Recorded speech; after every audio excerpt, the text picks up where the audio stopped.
Right, we should be live, I believe. Hopefully.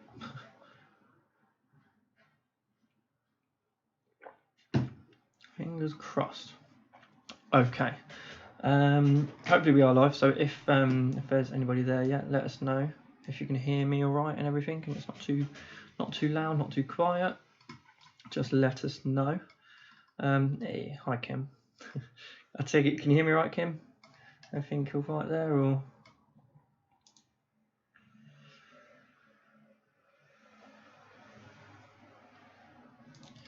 Make sure we've got all that, have we? Cool. Right, let me just go get the links. Channel. Nice bed, thank you, Rob. Yeah, I'm trying my hardest to get growing it all out. Cool, perfect. Can hear me fine. That's all good then. Right, let me just quickly copy and paste this. You've got to go tweet it out and all that. Okay, watch now. Yeah, post, tweet. Right, I'm gonna put it in there as well. Post. Okay, perfect. Right, well, as normal, we'll give it a few minutes just to make sure, get a few people in here if they were planning. Oh, look at that. Rings co-posted. That was me. So yeah, we'll give it a few minutes to make sure a few people get in there, and then we'll probably get going in a couple of minutes. But how's everybody? That's already here. How are you all doing at the moment? Also, I've left my window open today because it's quite warm in here. So, but if it gets too loud, you can hear too much outside, just let me know, and I will shut it, and I'll just cook in here. But that's fine. Lovely. Okay. Right. Perfect. Right, let's just share this around then. Cool. Right, that's all gone. So let me just go over here.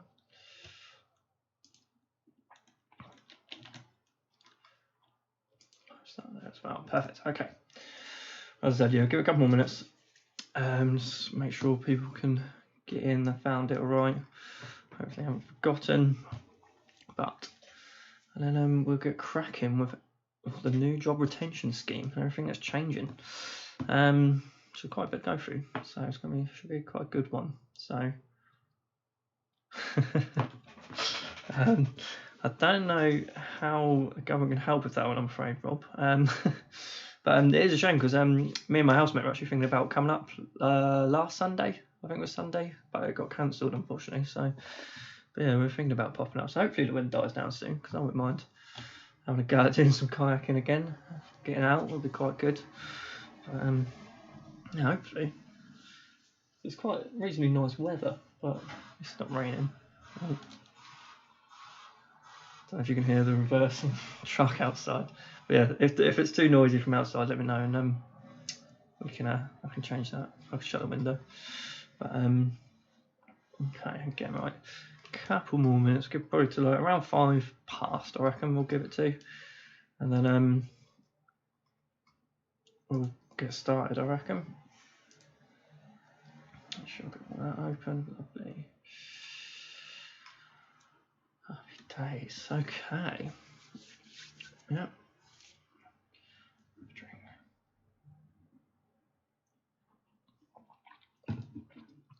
One more minute. When it hits 5 past, we'll get going. We'll get started. And then if people can catch up, if not, this has also been recorded, so they can always watch it later on our YouTube channel.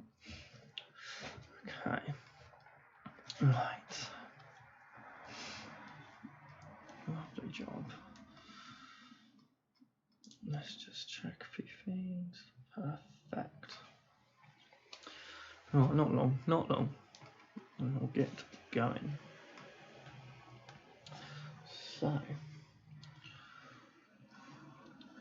okie dokie. Let's just have a look over here. Make sure we're all good. Right, over. Okay, cool. Right, okay, well, let's get going, and then if anybody else joins, they join. If not, then that's fine, I can watch it later on. Okay, so as you probably already know, so we're going to be talking about the new job retention scheme today, so the coronavirus job retention scheme and how it's changing, what's going on with it, how it's all going to be working from the 1st of July onwards. So basically going through all the funding on it, so because it's changing, how flexible working might work and all this kind of stuff. So we're going to go through all of that today. So we're going to start off. So we're going to go through the overview of the new scheme, go through the funding amounts change, like I just said, flexible furloughing and how that's going to work. We're also going to look at redundancies on here today and a few bits about that, and then other funding options, and then any questions that you might have at the end. We will then go through that as well. So getting straight into it. So the new scheme overview. So from the 1st of July onwards. So basically this is separate from the old scheme. So I'm going to talk about this as the new scheme and the old scheme. So they're completely different from one another. So the old scheme finished on the 3rd of June and the new one started on the 1st of July. And I'm also going to talk about how it's going to be a new scheme pretty much each month from now on. So July is a different scheme to August, September and October due to the funding. So each a different scheme. Another reason for that is the periods can't overlap because there is stuff changing from month to month. Periods can only be that month. So July's claim can only be the 1st of July to the 31st of July, August, 1st of August, 31st of August, and so on and so on. And it's the same with the June one, so that could only go up to the 30th of June, which is slightly annoying because that doesn't always line up with, say, your the weekly periods or anything like that, but that's fine. So they just can't overlap for any of this. So when you're doing a claim, you have to still do a claim separate for July, August, September, and October. Employees. So if an employee wasn't furloughed under the old scheme, so the one that ended on the 30th of June, then they are not eligible for this new scheme. So they had to have been furloughed under the previous scheme to be able to be furloughed and eligible for this scheme. So the last date you could have furloughed somebody was the 10th of June because they had to be furloughed for a minimum of 3 weeks before the 30th of June. So if they wasn't, then unfortunately they're not eligible for this, so they just have to continue doing what they were doing. Talking about that minimum furlough period, so it has changed now with this scheme, so it's now a minimum period of 7 days instead of 3 weeks, which is quite handy for a lot of people. So you can now furlough for a lot shorter periods, and there isn't a lot of documentation on this, but there isn't a minimum period for bringing them back. So you could furlough someone for 7 days and in theory bring them back for 1 day and then furlough them again for 7 days. As I said, there's not lots of documentation on that minimum period coming back, but the minimum furlough period is only 7 days on the new scheme from now onwards, continuing. So the other bits are the flexible furloughing. So employees are able to come back part-time, which a lot of people, I believe, are going to use. So what that means is, which again, I'm going to go through more in a bit about it, but so you can bring them back part-time. So if they normally do 20 hours a week, you can bring them back for 10 hours, and then you can claim a grant for those remaining hours kind of thing. So that's how that sort of bit works. And as the same as the old scheme, you can still continue to choose if you're topping up. So I think there's been some confusion with what employers have to pay, which I'll go through, as I said, in a minute. But you can still choose whether you want to pay that extra 20% on top of the 80%. So if you've been paying that before, you've now realised I can't afford that anymore, you can still drop that. Or if you want, you can up that still or continue doing what you're doing. So that is something that was a bit of confusion on. So that is how that one works. So going on to the funding amounts then. So the first month it's changing is August. July is the same as what it was before, 80% capped at 2,500, and then you can claim your national insurance and your pension. However, from August, in August, I should say, not from August, it's still 80% capped at £2,500 per employee, but you're no longer able to claim employers' NI or pensions. So employers' pension contributions. So you can no longer claim that back. You would have to pay that yourself. A lot of companies that shouldn't really affect the employer's side, the employer's NI, because you can then start to claim the employment allowance. So this year it's £4,000, whereas last year it was £3,000. So I know if all of our clients and most people and companies in the UK haven't been claiming that employment allowance because you can claim this money back. So now you can start to claim that employer's allowance. So the employer's NI, you shouldn't really be affected by, so that's all fine. It's just that pensions bit, the employer's contribution, that you're now going to have to start to pay. And also, because of that flexi furlough, this bit here, the claim is only for furloughed hours. So you can only claim for hours that they're not working. So if you bring someone back part-time, you can't claim for the whole thing. It's literally just those bits that they're not working, okay? Moving on to September.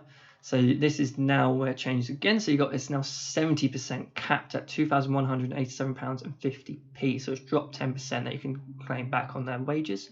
Same thing, you can't have the employer's NI or the pension. However, the employee still needs to receive 80%.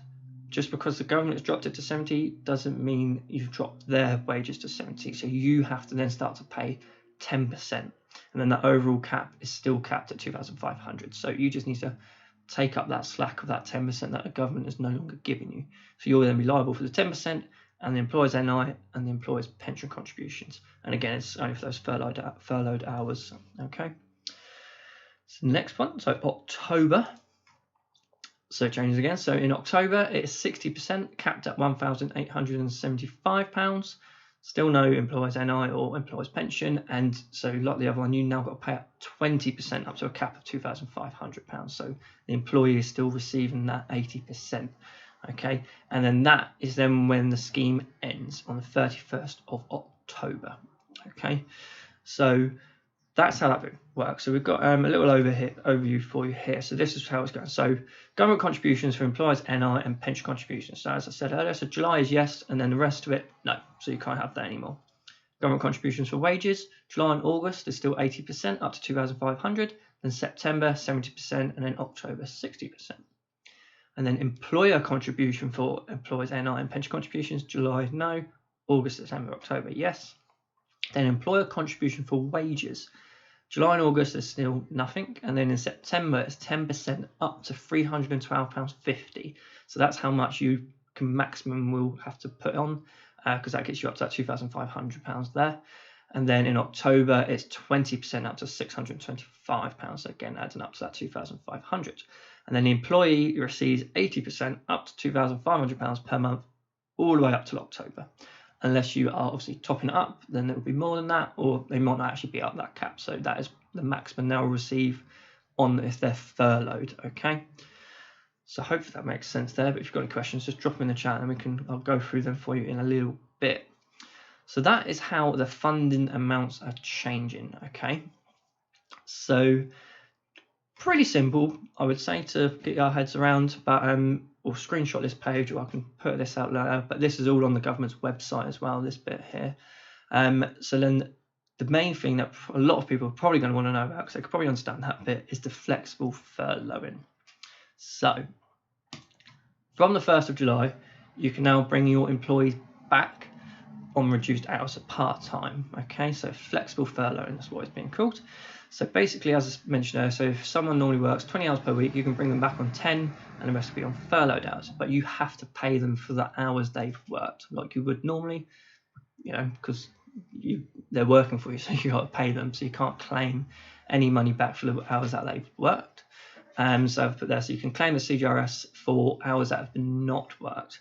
However, for flexible furloughing, there's quite a few bits that we've got to work this out. So if you're bringing somebody back part-time, you have to make sure you track all of the hours that they are working, even if they're a salaried worker. It doesn't matter. So no matter what kind of work they are, variable, weekly, monthly, salaried, anything like that, you have to track all the hours they work. Because otherwise, when we go to do the claims, you can't do it, basically, because there's nothing to work out on. You also need to know / work out the standard hours in a normal working cycle. So what do I mean by that? So a normal working cycle for us as a company is our employees work 37.5 hours a week. And that's what they're contracted to. So that is a working cycle that week there. So when we go to work this out, they include non-working days. So then we'll be taking that 37.5 hours a week and putting that over 7 days, and then we basically do some dividing and some times, and then we get some your standard hourly rate, your standard hours for the month, which won't be what you're probably expecting. So, because for example, in July, I would expect there to be 18 days worked at 7.5 hours a day, which I can't be able to work out. So what's that? 18 times 7.5, which gives us 135 hours, which I would say would be the standard hours worked on that period, because that's what working days are. However, when you use the calculation that HMRC are giving us, it comes out at 166 hours. So it's a bit odd. So your working cycle, though, let me just go through this again, just make sure it's clear. So if you say you work 4 days on, 4 days off, that's a total of 8 days. You work 10 hours a day, so that's 40 hours. So you take that working cycle, then it keeps going again, you take those 40 hours and you divide them over 8 days. Not 4 days, 8 days, because that's where your working cycle is, and then it repeats and repeats and so on and so on. It may be weekly. You may work 40 hours one week and then 20 hours the next week, and then so again 60 hours over 14 days, and so on and so on. So you really need to track these kind of things, otherwise the claims, we won't be able to do them basically without this information. So you've got to track everything, and if you're confused about what you need to track, just get in contact with us. We can go through it and make sure you're happy, because as I say, we can't do the claims without that, because when we go to do the claims, we have to tell HMRC what your standard contracted hours are, what hours you haven't worked, and what hours you have worked. Because then that furlough claim is obviously based on those hours you haven't worked, and that's what your claim is. So it's not quite as simple as, I normally work 10 hours, I've worked 5, I can claim 5 hours back. Not quite as simple as that, unfortunately. There's quite a lot of calculations we're going to have to do to get there. Okay, so because of that, then directors. So once again, directors, they haven't been forgotten about, but they make it a bit more tricky. So your standard director will not have a contract of employment with their company. So what does that mean? That means there isn't any contracted hours. Because you're an office holder, you work the hours you need to work for your business. They vary, they'd probably be quite a lot. So there's not actually a contracted hours as such. You're not contracted to 37 hours a week or 40 hours a week. You work what you need to work. So that means that first bit there of trying to work out your contracted hours doesn't exist. You can't really make it up, because you sort of need that proof. But also, if you start to say, I do work 37.5 hours a week, then we fall into a national minimum wage issue, because majority of directors are overpaid. This year, previously it was 719, now it's 732, or it's 1042 a month, which when you start to work that out and you get your hours that you're saying, 37.5, that's actually under the minimum wage. So then if you start declaring those hours to HMRC, that will trigger another thing to say, they don't pay the minimum wage. So then you're getting a minimum wage inquiry and then potentially fines. Even though you're paying yourself, your company will get fined for not paying the correct minimum wage. So, in summary with directors, what we are thinking and advising is our directors, you're furloughed or you're not, basically, because the flexible furloughing for directors is it's not going to work, I don't think, unless over the next few weeks HMRC send out any more information and it changes, then obviously we'll update you on that. But with the information that we've got currently, isn't a lot, directors, it's just not going to happen, I'm afraid. You need to know those annual hours, those contracted hours, which you just don't have because you don't have a contract. You might actually have a contract. If you've got a contract, then fine. But if it states in there 37.5 hours and you're being paid 732 or 719, I still don't think it's worth doing a claim, because you're not paying yourself the minimum wage. And we don't want to start opening up a big can of worms and having HMRC coming down, right, cool, right, we're going to fine you for that, and then it just creates a lot of work that's not potentially worth it, especially with the amounts that most directors are getting back. It's around £500. Then you start to take that off and you start splitting that over hours words. So I don't think it's quite worth the directors doing it. But as I said, if it changes, then we can look at that and we can help with that and try and advise something different potentially. But that's where we're sort of thinking currently with flexible furlough. So hopefully I've covered a lot of bits there. It is a hard one, but the main thing we need our clients to do is track the hours worked, and then we're going to need those standard hours in a working cycle from you, and then we can start to help and work out some bits so we can do your claims. So hopefully that's nice and clear. So the next thing then that we're going to look at today is redundancies. So we are by no means experts on redundancies, but I just want to go through a few bits with redundancies compared to the jobs and notice periods and stuff, CJRS. So the old scheme up to the 30th of June was put there to make sure people didn't get made redundant. Even if you knew you were going to have to make someone redundant, it was there, you keep them there so they weren't unemployed. The new scheme is slightly different. Its aim is similar-ish, I guess. But if you know you're going to be planning on making somebody redundant, this scheme isn't there for you to keep them on and on just to postpone redundancy. It's more designed that if you know you're going to be opening in October, because you can, to keep those staff there so you can actually keep them employed so they're there basically for when you reopen. That's the more aim of it. However, grey area, HMRC, they're not necessarily going to know if now you've decided you want to make a redundancy, if you kept it in your head. But it all comes down to what you think's best, really, I guess, for your business. But with the redundancies, if you do make someone redundant, the notice period is paid at 100%. So it probably says in your contract anyway, however long your notice period is, normally around 4 weeks. So you will have to pay that employee 100% of their wages for that period, okay? So not 80, it has to be 100. And you also, it cannot be claimed on CJRS. So if you've handed somebody their notice saying you're being made redundant in 4 weeks' time, from that date onwards, so say it's the 1st of July, you cannot claim for them for the whole of July on the CJRS scheme.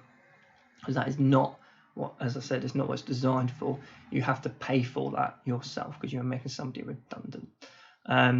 Obviously, with redundancies, there's a few bits and bobs that you'd have to look at. As I've put there, make sure you consult an employment law specialist, because we aren't employment law specialists, and we can help as much as we can, but with the actual law around making somebody redundant, definitely check that out. Definitely figure out how best to do it. A lot of people, you can always try and speak to ACAS kind of thing. They should be able to give you some advice. But if you want it, finger tight, or not finger tight, but tight, then you're going to need to make sure you consult somebody that knows exactly what they're doing about it, okay? Unfortunately, that probably will cost you a bit, but that's sort of where we're at with that bit. So just wanted to touch on that, just to sort of clarify a few bits there with all of that. And then lastly, a little bit to go over again, which I'll go over most times with this, is funding options.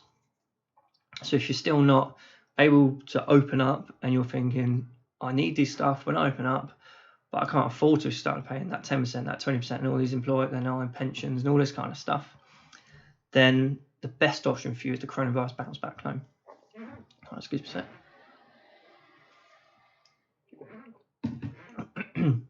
Basically, this loan is fantastic. I think it's one of the best things they've done, to be honest. It's a really, really good loan. So it's a loan for up to £50,000, minimum of £2,000, and it's capped at 25% of your turnover. So really good there, and it's a period of up to 6 years, I believe. 2.5% or 2% interest rate on it, and no interest for the first year payable, and no repayments for the first year. So you've got 12 months there of no payments at all. So really look into that bounce back loan. If you're starting to think, I can't afford to pay these people, get one of these loans. It's a really good loan. You'd go direct to your bank. So go into your bank's website, whoever you bank with, there'll be a link on there. Just apply through that, and yeah, you should receive the money within 48 hours. They're accepting most of them. I think there's only a small percentage that they're not accepting. So, but definitely check that if you're starting to worry about paying those extra wages. Get on that coronavirus bounce back loan. Absolutely fantastic. If for any reason you need more than 50k, or you can't get that bounce back loan, there is still standard loans, which we can help you with. We can help you get those loans. The only issue is with the standard loans currently, the interest rate has gone up quite a bit for obvious reasons. They have gone up. So, but we can help you with them. We can advise on that. But if you're worried about any of that, then just let us know, and we can help you with that. But if not, go for that bounce back loan. Absolutely brilliant loan. So I would always suggest doing that if you're worried about anything. Okay, so that is basically everything I want to cover today. So it's not tons, but I just wanted to, I thought it would be easier for people to listen rather than me just typing it all the time. So if anyone's got any questions, and then I can answer them. So I saw Rob's got one. So can we pay the same amount as usual and then claim back what we can from the government?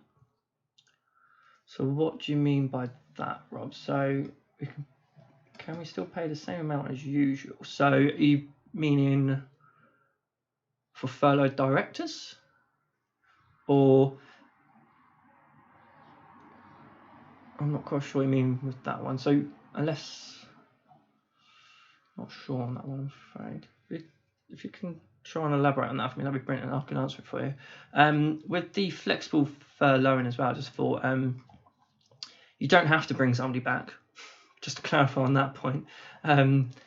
Just because you can doesn't mean you have to. You can keep people on the normal, what they've been doing anyway. They're still fully furloughed.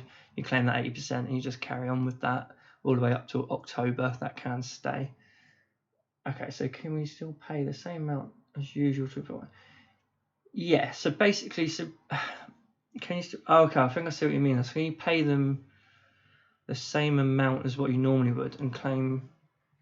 Yeah, because that would, I guess, you'd be topping up their wages. So I think, so you say, for example, if you brought them back for 10 hours and they're paying, and they normally work 20 hours, you can claim that 80% on those 10 hours roundabout, and then you can still pay them 100%. You can still top it up, that 20%. So yeah, you can still continue to do that if that's something you want to do. Yeah, I'd just be paying them 100%, and then you just claim back what you can. So yeah, that's absolutely fine. It's all just based on what hours they don't work, so you can just claim that back. Or if they're not working at all, you can still continue to pay, as I said, 100%, and then you just claim that 80% back from the government. It's entirely up to you how you want to work it, basically. But yeah, you can pay them what they normally would get because you're topping it up, and then you just claim back whatever you need from the government. Not what you need, sorry, what you can. So that'll be based on whatever percentages or anything like that. So back on this one here, so this, if we're based on these percentages up here, the 80%, or 7% or 60%. Just bear in mind, obviously, if you do want to continue topping up the 20% in September, October, you'll actually be paying 30% and then 20%, 40%, so 30 and 40% if you were topping up that 20% in September and October. So it will cost you that extra bit. But if you want to continue to do that, then obviously do that, because yeah, obviously helps out people there. So definitely do that. Okay, so I'll leave this screen up actually, because that's a really good one with the figures there.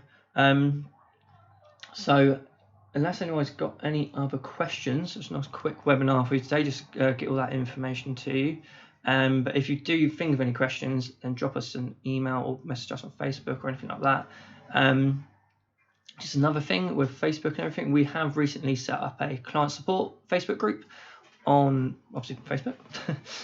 So if you find it on Facebook, it is called Revis & Co Client Support. You can search it, anyone can find it. You just request to join and one of us will accept you.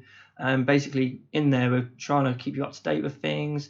You can use a bit of networking. You can ask questions in there, because it might be not necessarily a question about accounting, but more about business, and then other business owners can come in, they can help you out. So that's what we're trying to do, trying to build up a community in there, just have a nice bit of community spirit, I guess. So if you're on Facebook, then obviously go join that, and we can I'll let you in there.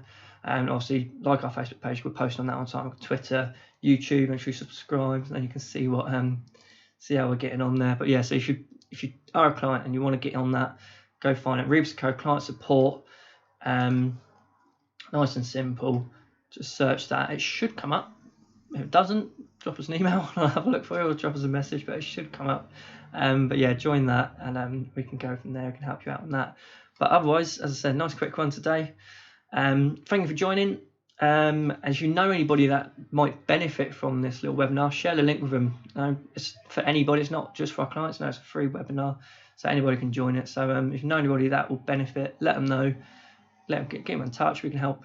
So, but yeah, thank you for joining, and we'll talk to you all later on.